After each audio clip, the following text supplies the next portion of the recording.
Or just, the storming of the beaches. Right, the heroics. Exactly. Yeah. But today, we're doing something a little different. We are zooming out to look at the other side of the beach, the German side. Mm. And we want to understand D-Day, not just as an Allied victory of sheer willpower, but as a catastrophic failure for Germany that was preordained by one devastating, undeniable reality. And that reality was overwhelming, limitless Allied industrial and material supremacy. That's the one. What's fascinating here is that we're shifting the frame entirely. We aren't studying how the Allies won the battle, but rather we're analyzing why the Germans were structurally, mathematically, destined to lose the moment those landing craft appeared on the horizon. So this wasn't a failure of courage? Oh, not at all.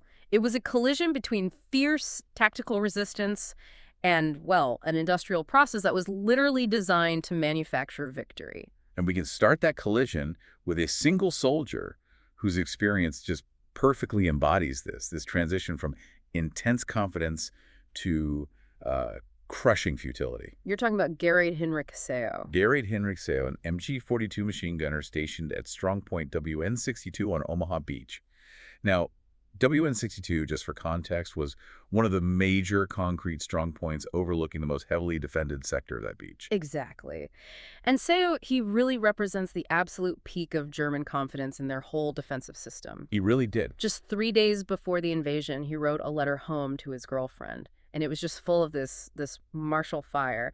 He promised her that the invasion would be the grave of the enemy. Yeah, Kelsey said that. He said the German defenders, would throw the Allies back into the sea within hours. That's a staggering level of assurance, isn't it? It sounds like suicidal bravado. It does, but it was deeply rooted in the ideological belief that they held the ultimate defensive position. And importantly, that confidence was validated from the very top. From Rommel. From Field Marshal Erwin Rommel himself. The celebrated Desert Fox, who was in charge of the coastal defenses, had personally inspected Seo's position just days earlier. Wow. And Rommel wasn't just walking the line, he was optimizing it. He stood there, looking out through the firing aperture, studying the overlapping fields of fire that would create a wall of metal. And he declared, when they come, this beach will be their cemetery. And when a commander of Rommel's stature tells a young gunner his position is perfect. Well, that confidence becomes absolute, doesn't it? It has to. But the reality that slammed into that confidence is what we're here to explore. Seo, a committed, highly trained soldier operating the fastest machine gun of the war, spent 9 hours firing relentlessly. 9 hours? He was eventually surrounded by a mountain of spent brass, claiming to have fired 13,500 shell casings. That physical output is just staggering. The MG-42 could fire up to 1,200 rounds a minute, so 13,500 rounds represents hours of intense, continuous combat. Unbelievable. Now, historians, they debate his claimed casualty count of 1,000 to 2,000 men. The total American casualties at Omaha were about 2,400, so his specific number is likely a bit inflated. Yeah. But the actual number is less important than the psychological realization that came with the act itself. So the mathematics of German defeat weren't just about the final casualty tally. They were written in that mountain of brass. Yes. Seo hit a physical, a mechanical, and a logistical limit. He was surrounded by spent cartridges, his barrel warped from the heat. He probably ran out of belts. But the force he was shooting at had no apparent limit. Precisely. His dedication, his training, his courage, and even the technical superiority of his weapon meant absolutely nothing when facing an endless, replaceable enemy supply line. His experience crystallized the larger German tragedy. The ideological and psychological collapse that occurred when tactical success was rendered strategically meaningless. That is the mission of this deep dive. Analyzing D-Day as the industrial catastrophe that broke the German war machine. So let's turn back to that initial mindset. Why did Rommel and the average German soldier feel so utterly secure? It all came down to the Atlantic Wall. Right. A structure that was less a defensive line and more a monumental piece of propaganda. It was sold as the ultimate defense. German propaganda repeatedly hammered home the point that this was the most formidable defensive line in military history, and it was huge. How huge are we talking? Stretching 2,400 miles from Norway all the way down to the Spanish border, it was designed to repel any attack not just with fire, but with sheer physical scale. And the scale of the concrete and steel they poured into this project is what truly reveals the industrial allocation. We are talking about 17 million cubic meters of concrete and 1.2 million tons of steel. Just staggering numbers. Hitler, in 1944, declared it impregnable. They literally diverted a significant portion of Europe's limited industrial capacity away from tank and aircraft production just to build this concrete shield. Which is a key failure in strategic thinking right there. They invested so heavily in static defense rather than mobile offensive capacity. Right. But looking specifically at the Omaha Beach sector where CO was, the defenses were, on paper, terrifyingly effective.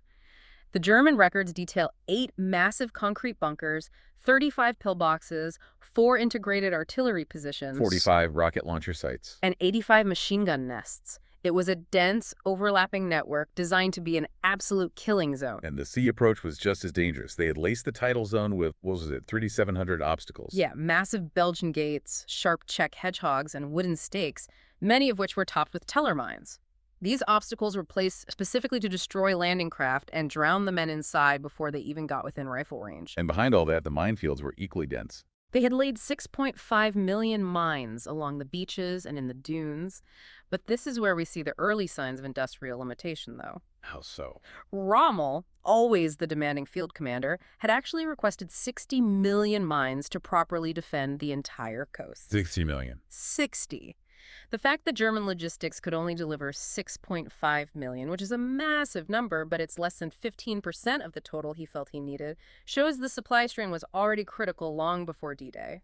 So they had the concrete, they had the obstacles, but they didn't have the volume of the most basic defensive supply mines that their top commander deemed necessary. Exactly. That leads us right into the fatal miscalculations that rendered all that concrete and steel pretty much useless.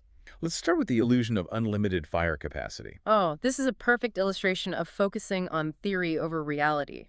Colonel Ernst Goth, commanding the 916th Grenadier Regiment, he meticulously calculated the firepower available to defend his sector near Bayeux. And based on the established batteries and machine gun positions, he concluded they could theoretically deliver 120 rounds per minute into the beach sectors. That sounds like an overwhelming volume of defensive fire. It sounds like a guaranteed defense. Yeah. But what was the fatal unspoken assumption that underpinned Goth's impressive calculation? The assumption was that the ammunition was unlimited. Goth calculated the potential rate of fire, but completely failed to account for the actual finite supply of shells and belts they had stocked. Under intense, sustained combat, that 3-day supply he thought he had would be exhausted within hours. So they were measuring their defense in minutes per round. While the Allies were measuring their assault and replacement parts per hour. That is just a fundamental operational flaw, the difference between theoretical output and logistical reality. And the second major miscalculation was entirely down to nature, the meteorological betrayal. This is perhaps the most embarrassing failure of the entire campaign. The Germans relied heavily on a Luftwaffe meteorologist named Walter Stuba, based in Paris. And on June 5th? On June 5th, Stuba was absolutely confident. He reported high winds, 20 to 25 knots and 6-foot waves, and he predicted low clouds, assuring High Command that the weather was impossible for a large-scale amphibious invasion. And not just for that day. He said it would remain so for at least 2 weeks. So he didn't just predict bad weather, he gave them a guarantee of security. And the resulting complacency was immediate and widespread among the German command. Catastrophic complacency. Senior officers, feeling assured by this forecast, just abandoned their posts. Rommel himself, convinced the invasion was delayed indefinitely by the storm, departed for Germany to celebrate his wife's birthday on June 5th. And the detail here, which really just underscores the hubris, is that he stopped in Paris on the way to buy a pair of gray suede shoes. Can you imagine? Think about that for a moment. The commander responsible for the entire Atlantic Wall is, at the very moment the invasion fleet is sailing, shopping for fashion accessories because he is so certain the weather has bought him 2 weeks of safety. It's the ultimate symbol of being strategically out of touch. And what's more, General Friedrich Dollmann, the commander of the 7th Army, a crucial figure in the immediate response, had ordered all his division commanders away from their front lines to attend war games at Rennes. So the commanders aren't even there. They're not there. Naval patrols were canceled altogether due to the perceived severity of the rough seas. The entire German defense was standing down because their weatherman told them to. Meanwhile, the Allies, thanks to weather stations in Greenland and reconnaissance flights over the Atlantic, possessed far superior meteorological intelligence. Oh, miles ahead. Group Captain James Stagg, an RAF meteorologist, identified a tiny, narrow 36-hour window of calmer seas and clearer skies. And that's the moment Eisenhower seized. He famously said, "We'll go." The world's largest invasion was launched in a brief window the Germans completely missed, precisely because their high command was prioritizing war games and birthday shopping over vigilance. They were strategically surprised. Totally surprised, and that surprise is only possible because of their industrial and intelligence inferiority. As the clock ticks past midnight on June 6, the invasion begins. But the initial experience for the Germans isn't immediate clarity. It's psychological paralysis born from utter confusion. Yeah, the fog of war was deliberately enhanced by the Allies. Around 2,315 hours on June 5th, German radar installations, the Freya and Weisberg sets, picked up massive formations of aircraft. But they didn't react. No, because Right. the operators had grown used to constant Allied deception raids, so they just dismissed the readings. They cried wolf so many times that when the actual wolf arrived, they ignored the signal. And when the paratroopers began landing, the 82nd, 101st, and 6th Airborne, the reports became contradictory and just nonsensical. Well, you had British paratroopers here, Americans there, and then the critical deception operations. Titanic and Rupert dropping hundreds of dummy paratroopers rigged with firecrackers to simulate skirmishes. Yes. Total chaos. The German command structure couldn't process it. They were paralyzed. Major Hans von Luck, who was commanding the 125th Panzer Grenadier Regiment, was immediately aware this was the real thing. They knew.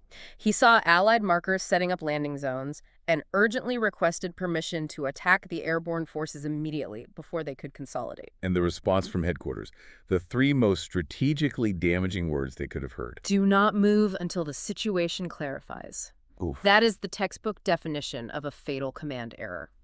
Von Luck, recognizing the gravity, later reflected, and his words are chilling, "I knew at that moment we were lost. We sat paralyzed by our own command structure." Paralyzed by their own system. Their own system, rooted in rigid control, valued clarification over decisive, immediate action. It ensured their best armored reserves sat idle during the critical, vulnerable hours of the landings. But the true shock, the moment that absolutely shattered the German soldiers' worldview, came just before dawn, around 5:30 a.m., with the arrival of the invasion armada. This is the moment the industrial disparity became visible and terrifying. German observers along the coast were prepared for a landing fleet, dozens of ships, maybe even 100 or two. Right, a normal invasion. But the sheer scale of what they saw defied all previous military experience. Accounts consistently describe the sea as being covered from horizon to horizon. We have the official numbers, and they are just simply staggering. The Allies had assembled 6,939 vessels, Nearly 7,000. 12,213 warships, 4,126 dedicated landing craft, and hundreds of support vessels.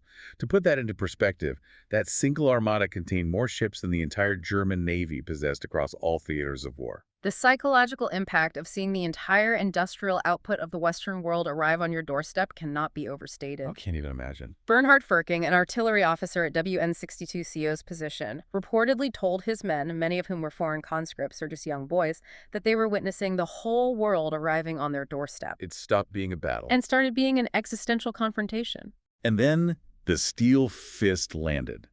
5 minutes later, the unbelievable naval bombardment began. Nothing the German troops had experienced, not the Russian front's artillery barrages, not the heaviest RAF raids on German cities, prepared them for this concentration of naval firepower. The statistics are horrifyingly clinical. Battleships like the USS Texas were firing 14-inch shells designed to pierce the armor of other warships directly into coastal fortifications. And many. The Texas fired 255 of those massive shells at a single target, Point du Hoc, in just 34 minutes. 34 minutes. Meanwhile, the British battleship HMS Warspite delivered over 315-inch shells in the first 2 days alone. This was not suppressing fire. This was pure industrial obliteration designed to clear the entire battlefield. And the German veteran accounts from the sources describe the physical and psychological damage. It was immense. Concrete bunkers, structures they had been assured were impregnable, were cracking and shifting. Men were being buried alive, having to be dug out, only to be buried again by the next salvo. So their absolute confidence in their concrete defenses just crumbled. Literally like sandcastles under the sheer weight of metal. And that psychological moment is critical. Their confidence was rooted in the Atlantic Wall's material strength.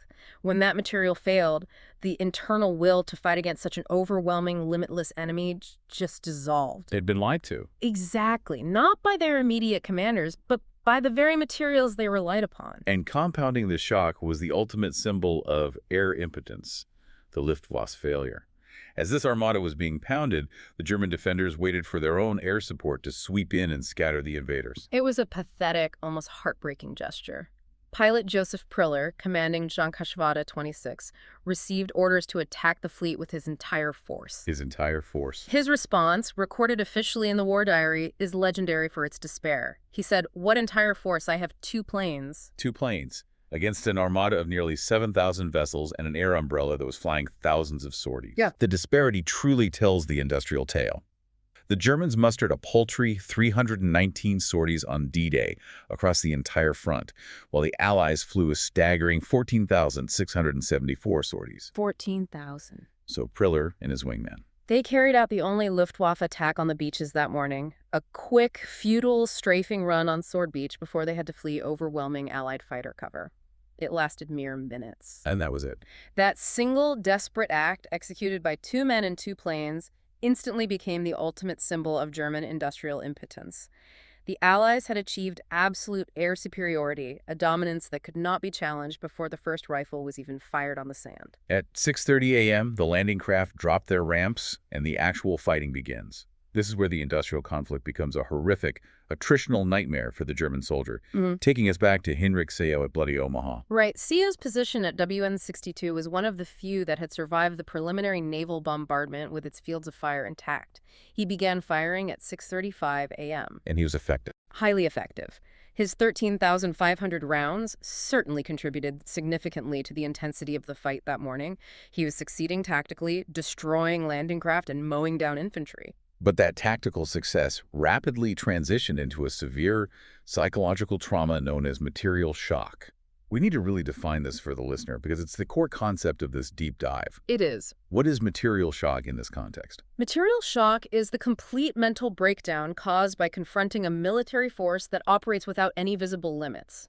It's the realization that your best efforts, your courage, your skill, your endurance are completely nullified by the enemy's endless, replaceable assets. So for Seo, the trauma wasn't just killing men. No, it was watching men fall, only to see more appear instantly behind them. You're saying they were fighting an enemy that had eliminated the concept of scarcity?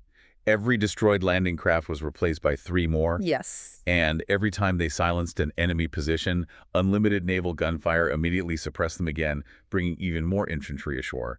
It was a conveyor belt of bodies and steel. That's the feeling conveyed in the German accounts.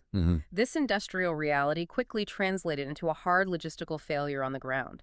The intense combat meant that positions, which had been stocked to last for 3 days against a limited assault, exhausted their entire supply of shells and ammunition within hours. And the contrast with the Allies is horrifying. While the infantry was fighting a battle of attrition, the German artillery, the one remaining defense that could truly halt the landings, was paralyzed by supply limits. Absolutely paralyzed. By the afternoon of D-Day, German artillery batteries were rationing ammunition to just 4 shells per gun per day. 4? 4! Think about that constraint. 4 chances to impact the battle over a 24-hour period. Meanwhile, those American destroyers offshore were firing hundreds of shells at single targets in mere minutes. You cannot fight an industrialized enemy when your own guns are effectively silenced by your logistical tail. And compounding this failure was the paralysis of the critical mobile defense, the German armor. Rommel had insisted that tanks must defeat the invasion on the beaches. He did. But the 21st Panzer Division, the only armored unit close enough to influence the fighting, sat immobile for the crucial morning hours. The 21st Panzer was only 4 hours from the landing sites, yet they didn't receive their attack orders until 10:00 a.m., 4 hours after the landings began. This was directly due to the command paralysis we discussed earlier, the need for clarification from headquarters before allowing mobile reserves to act. And by 10 a.m., the Allies were already consolidating. Exactly. Too late. They finally launched their counterattack late that afternoon, around 4:20 p.m. And for a brief period, they were the only German armored unit to actually reach the coast, creating a salient between Lands-sur-Mer and Luxembourg around 7:00 p.m. A brief, fleeting moment of tactical success. But even that was immediately undermined by industrial might. It was. It was undermined by two massive industrial indicators. First, at 9:00 p.m., they witnessed Operation Mallard. They looked up and saw the sky filled with 250 gliders, bringing massive British reinforcements, supplies, and light vehicles to the 6th Airborne Division. And that sight alone. The sheer volume of aircraft led the Panzer commanders to assume their flanks were now wide open to attack by these new arrivals, forcing them to withdraw defensively. It wasn't just the troops they saw. It was the symbol of the enemy's unlimited air supply capability. And the second crushing blow was the specialized equipment they encountered. They ran into what became known as Hobart's Funnies. Ah, yes, Hobart's Funnies, specialized Allied armor that German units had never encountered before.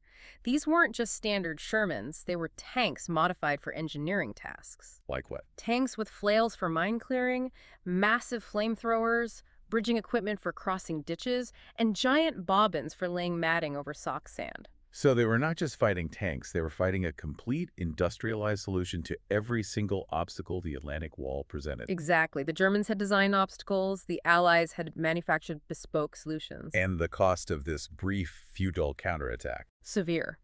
The 21st Panzer Division lost 54 tanks and armored vehicles, about 25% of their strength in a single day.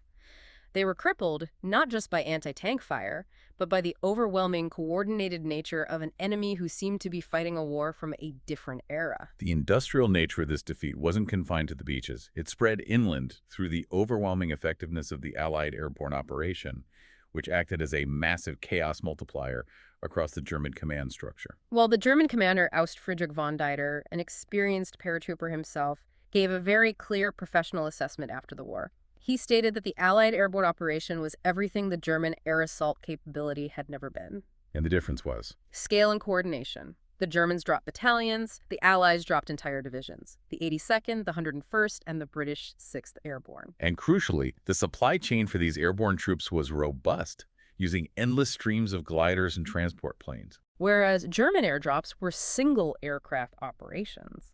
This created a profound psychological chaos among the German defenders. It did. Paratroopers seemed to be everywhere at once, behind every ridge, around every corner. Which led German units to just refuse to advance. Or to fire indiscriminately at shadows, multiplying the strategic problem exponentially. Commanders focused their limited resources on containing imaginary threats in their rear, while the Allies were consolidating on the coast. And while that chaos was happening in the fields, the Allies systematically went about dismantling the German nervous system, their command and control. Communication is the lifeblood of a coordinated defense, and the Allies severed it completely. Allied fighter aircraft systematically hunted down and destroyed communication lines and command vehicles. And the French resistance played a crucial role here too, right? A crucial and often overlooked role. Activated by coded messages transmitted over the BBC, they cut essential telephone cables and destroyed relay stations all across Normandy. On top of the physical cutting of lines, Allied electronic warfare units were jamming crucial German radio communications, which ensured that whatever message might get through was garbled or unintelligible. The result was catastrophic disintegration. General Lieutenant Max Pamil, Chief of Staff of the 7th Army, recorded increasing frustration in his war diary. What did he say? By noon on D-Day, entire divisions had simply vanished from the communication network. Vanished. No contact, no updates, no orders. Without communications, commanders were making isolated decisions based only on the few yards of ground they could physically see. The nightmare only compounded when reinforcements finally started moving toward the front. The roads quickly became what veterans referred to as roads to ruin. Because every vital artery, every road, every bridge, every railway was under continuous, inescapable fighter-bomber attack. This is the perfect demonstration of the quiet, devastating efficiency of industrial air superiority, the Allied ability to control the ground without actually having ground troops there yet. And the 2nd SS Panzer Division, Das Reich. That's the case study, stationed near Toulouse, deep in France. Their journey to Normandy, which should have taken 3 days, took them 17 days. 17. And here's the shocking figure that should stick with you, the listener. When Das Reich finally arrived, they had lost 30% of their vehicles to Allied air attacks without ever firing a single shot at ground forces. Think about that. They were annihilated by logistics denial, not close combat. If you can't even reach the battlefield intact, you have zero chance of influencing the outcome. Meanwhile, Allied logistics were operating with a speed and volume the Germans couldn't comprehend. Oh, not even close. Landing ship, tanks, or LSTs, those massive flat-bottom ships, were discharging entire armored regiments and hundreds of tons of supplies in a matter of hours. The supply throughput immediately made the invasion a permanent fixture. Within days of D-Day, the Allies were landing 15,000 tons of supplies daily. Daily. Now compare that to the fact that the entire German army in Normandy consumed less than that amount in an entire week. So the German defenders were facing an adversary whose logistical tail was stronger and more robust than their entire operational army. And adding to that psychological horror of permanence, the artificial Mulberry harbors, The floating docks. floating docks the size of small cities, were already being towed across the channel and assembled. This wasn't a temporary invasion force, it was the establishment of a permanent industrial bridgehead backed by limitless resources. Let's pivot now to the final quantified strategic failure. Mm-hmm. The moment when every flash of German tactical brilliance became utterly futile against the cold, hard industrial mathematics of the Allies. And we can start with SS Oberturmführer Michael Wittmann. He was arguably Germany's greatest tank ace. The Tiger tank commander. That's him. On June 13th, he achieved one of the few German tactical victories at Villers-Bouge, destroying 13 to 14 tanks and 13 to 15 personnel carriers in just 15 minutes. 15 minutes. A staggering display of individual skill and lethal execution. And German propaganda seized on this immediately. They broadcast the victory across Europe, using it as proof that the individual German soldier, operating a technically superior machine like the Tiger, could still prevail against the overwhelming numbers. But look at the reality of the logistics. Wittmann's Tiger tank was eventually disabled, and the Germans replaced it with difficulty, requiring significant effort and time. And the British losses. Those 13 or 14 tanks Wittmann destroyed. They were replaced, fueled, and crewed, often within hours. The industrial lesson here is brutal. The enemy could afford to trade 10 tanks for every one Tiger. The math didn't favor the tactically brilliant defender. And that tactical brilliance eventually hit the industrial ceiling too. Wittmann, who had 138 confirmed tank kills, was finally eliminated completely on August 8th. The Wehrmacht's absolute best, their most successful armored commander, was destroyed by an enemy that had unlimited reserves to trade against him until the statistical likelihood just caught up. So the Allied industrial machine began delivering psychological and physical knockout blows that signaled the absolute end of the defense. It did. The fall of Cherbourg on June 26th is a textbook case. This major port had been fortified over 4 years and was garrisoned by 21,000 determined men. It was supposed to hold for months, grinding down the Allied advance. But it fell in 5 days. Why? General von Schleben, the garrison commander, had vowed to fight to the last bullet, but he surrendered. In his post-war interrogation, he confessed that resistance became meaningless against unlimited enemy resources. His men just gave up. They realized they were simply fighting a vast machine that could continuously replenish its artillery shells, its men, and its tanks faster than they could fire back. And the biggest, most visceral demonstration of industrial violence came with the launch of Operation Cobra on July 25th. Cobra. This was the breakout, and the preparatory bombardment alone was designed not just to destroy, but to psychologically shatter the German forces. The numbers are almost mythological in their scale. The preparatory bombardment involved 1,536 heavy bombers dropping over 4,100 tons of bombs into a tiny confined kill box, an area only 7,000 yards by 2,500 yards. So not standard bombing, this was precision saturation. Total saturation. General Boline, whose division faced the brunt of this attack, reported that his division was annihilated. He wrote that the psychological effect of this overwhelming tonnage of explosives was indescribable, turning his men from soldiers into broken men. And the intensity was so extreme that it tragically killed Lieutenant General Leslie McNair, the highest-ranking American officer killed in the European theater. That's right. He was observing the bombing from what was assumed to be a safe distance behind the lines. If the sheer weight of Allied firepower was a danger even to their own generals, the German position was hopeless. They were being bombed by an enemy who could afford to literally bury their own highest-ranking observers in the dust of their bombs. This industrial meat grinder culminated in the Falaise pocket between August 12th and 21st, which became the inescapable graveyard of German forces in Normandy. The figures are devastating. 10,000 Germans died and 50,000 were captured. 2,300 tanks and armored vehicles were destroyed in that narrow corridor. And the descriptions from surviving soldiers are just horrific. They are. Soldiers escaping described roads carpeted not just with burning vehicles, but with thousands of dead horses, their primary form of transport, and continuous waves of Allied fighter bomber attacks every 15 to 20 minutes. The systematic, inescapable destruction led to mass surrender. Many simply gave up, preferring captivity to certain continuous death in what had become an industrial slaughterhouse engineered from the air. So if we look at the final, unavoidable industrial accounting from June 6 to August 31st, the ledger tells the story of defeat. German losses were catastrophic. Approximately 320,000 casualties, with 210,000 missing or captured. They lost 2,300 tanks. Which meant virtually all their armor in France was gone, and over 2,100 aircraft. And the Allied side of the ledger is the shocking contrast. Allied casualties stood at approximately 29,672. But replacements exceeded those losses daily. They lost 4,000 tanks, which were replaced within weeks. The ratio of replacement capability is the entire story. It is, and this disparity led to the most objective, devastating assessments from the German High Command itself. General Abbebach reported on August 1st. The enemy's material superiority is at least 20 to 1 in artillery, 10 to 1 in tanks, and absolute in aircraft. He can replace all losses within days. We cannot replace anything. That's it. This is the ultimate cold-blooded mathematics of industrial defeat. And Rommel's final desperate report to Hitler on July 15th, just 2 days before he was seriously wounded, was the strategic capitulation. He wrote, "The unequal struggle is nearing its end. The enemy's overwhelming superiority in men and material is beginning to tell.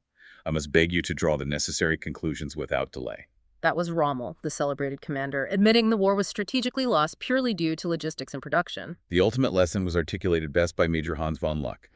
He concluded, quite simply, "We learned that modern war was not about tactics or courage, but about production. The Americans had turned war into an industrial process.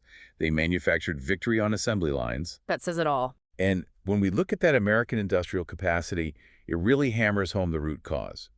Ford's massive Willow Run plant at its peak produced one B-24 bomber every 63 minutes. Every 63 minutes. The U.S. alone produced 96,000 aircraft in 1944. And the sheer expenditure tells the tale. Allied ammunition expenditure in one day of the Normandy campaign exceeded Germany's entire monthly production. A single American division consumed more supplies daily than an entire German corps. The Germans brought soldiers, the Allies brought an entire relentless industrial civilization. D-Day, therefore, stands as the moment the German soldiers fully and physically witnessed the arsenal of democracy in its full, terrifying efficiency. They brought tactical courage, superior training, and immense determination to Normandy. And the Allies brought unlimited industrial production and logistics. The era of the warrior hero, the focus on individual tactical brilliance, was irrevocably over. Friedrich von Dieter, the paratrooper commander we quoted earlier, who became a respected professor after the war, captured the philosophical shift perfectly. He reflected that Normandy taught us that the era of warrior heroes was over. War had become a matter of industrial capacity, and we had challenged the world's greatest industrial power with horses and outdated dreams. The ultimate lasting image, the one we started with, is Hinrich Seo, the gunner at WN-62. He started June 6th, believing his position was impregnable and that the invasion would be thrown back within hours. And he ended it surrounded by 13,500 empty shell casings, realizing that all his output, all his personal sacrifice was meaningless. He later wrote, "My 13,500 rounds meant nothing against their unlimited replacements. Tactical success was simply drowned in strategic, industrial impossibility." And that is history's hardest lesson. The German defenders of Normandy discovered that in the age of industrialized conflict, societies that prioritize production, supply chains, and overwhelming material superiority are destined to win, regardless of the individual sacrifice of the opposing forces. They discovered that they had been catastrophically wrong about the nature of modern war. So this raises an important question for you, the listener. We've established that in World War II, the side with the superior ability to manufacture material, tanks, planes, steel, was destined to win. That was the industrial mathematics of defeat. But today, the most critical resources aren't always material. They are digital and intellectual. So how does that lesson about industrial math translate to modern conflicts? When production lines are turning out algorithms, cyber defenses, and sophisticated AI instead of B-24 bombers, and when intellectual property and coding capability define superiority, does industrial math still apply when the resources are immaterial, or does sheer volume still determine who prevails? What is the new industrial arsenal? Something to consider as you reflect on the deep dive.